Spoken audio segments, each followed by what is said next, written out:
colleges fail student athletes. If you were an English professor and a student turned in a 125-word, one-paragraph essay, would you give him an A? What if it was also riddled with grammatical, spelling, and punctuation errors? Would you give him a B? Would you even let this student pass? About a year ago, one such paper actually went viral on the internet from a student from UNC, University of North Carolina. And not because the paper literally sucked, but actually because it earned the student an A- for the semester. Now, as someone who really values education, I found this profoundly disturbing. And though I don't think that this problem exists at HPU, I still think it's an important issue to talk about, especially in this class where we do have so many student athletes. So, in the next few minutes, I'm going to discuss three different things. One, I'm going to talk about the issue, and second, I'm going to talk about why this issue or this trend continues, and then finally, I'm going to talk about the implications of this issue. So, first of all, the issue. The issue is twofold. The issue is actually that the education standard for student athletes is very much lower in some universities than it is for regular non-athlete students. So it's, again, twofold issue. First one is the actual special admissions programs.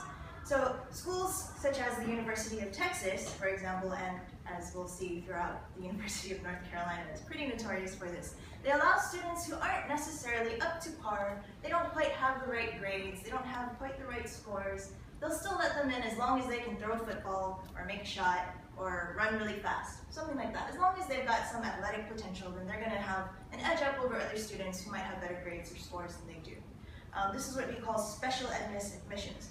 For example, in the University of Texas, according to an Associated Press report for ESPN, the University of Texas allows freshman football players with an SAT score of 945 in through their special admissions program, whereas typically the required SAT score is actually 1,265.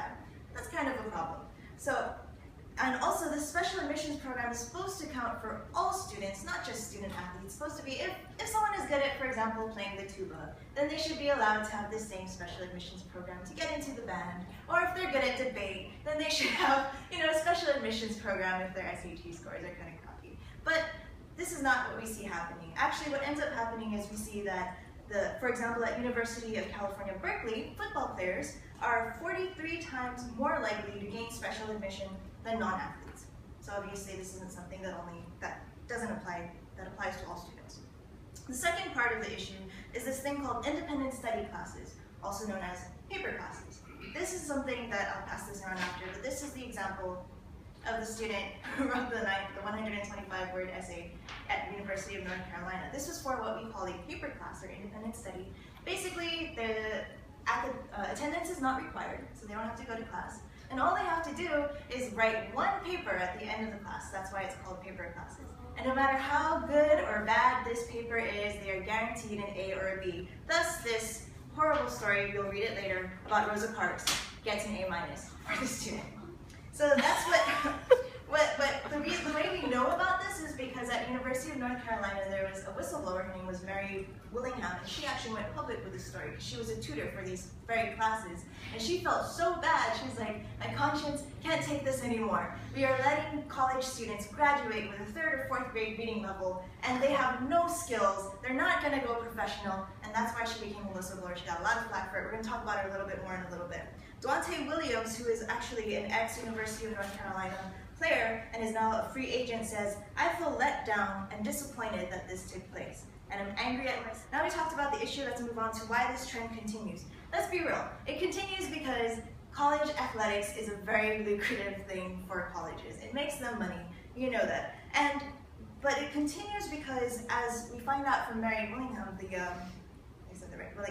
the whistleblower I told you about earlier, she explains why it continues. It continues because everybody does it. When she was first starting to make a big fuss about what was going on, she actually said that she was told to, quote, stop talking, who cares, everybody else is doing it.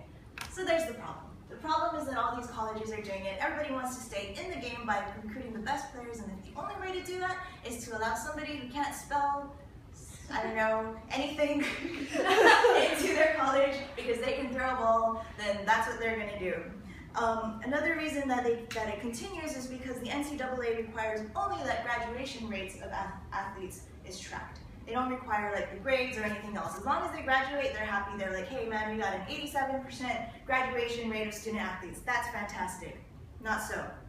So what are the implications? Final point. What are the implications of all of this? I think you guys can probably think about it in your head like, oh, this is actually really not fair for students. Not right. And that's exactly what one of the major consequences is for the students themselves.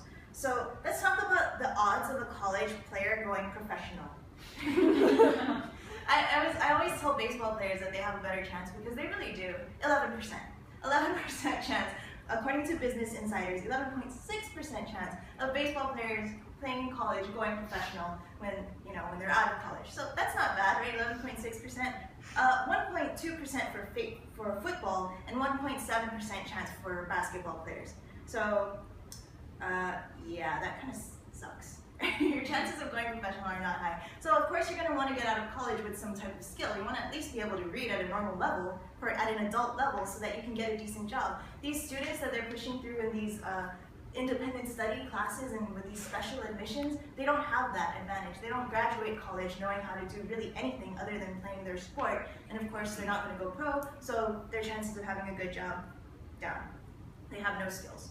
The other entity that loses from this whole thing is actually the universities themselves. When University of North Carolina underwent this entire scandal, they lost a huge face. Their reputation, their credibility went down because of this. So obviously it's not a good thing for schools to do it either. And then finally, what about society? If we're allowing these people who are basically for them to become productive members of society, and we're letting them graduate college, obviously society suffers from it as well. There's actually just an article today from the New York Times talking about a guy named Ryan Hoffman, who, believe it or not, went to so we're really saying that UNC kind of sucks, but he went there and he's actually homeless now. He graduated in '97. He was a very promising young football player, but nobody picked him up for the draft. He's in Florida, he's homeless, and another thing that happens, especially with football players, he's got a lot of like TBIs and brain injuries from football, and of course nobody cares because he's done the alumni thing, football, yay, UNC won because of him,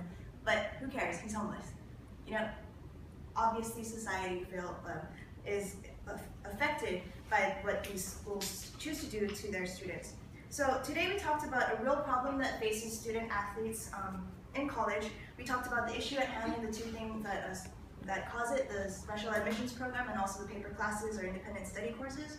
We talked about why the trend continues and that everybody's doing it and the NCAA doesn't really regulate it properly. And finally, we talked about the implications of this whole issue, which are for the student, for the college, and also for society. So I think we can all agree that athletes are not inherently dumb, and I know a lot of them that are actually really smart. And colleges, by doing things like this, actually enable these students to perpetuate the jock stigma, which is a problem. So I think that since student athletes do so much for the schools, it's about appropriate that schools give back to their students and give them what they deserve, which is a proper education. Yeah.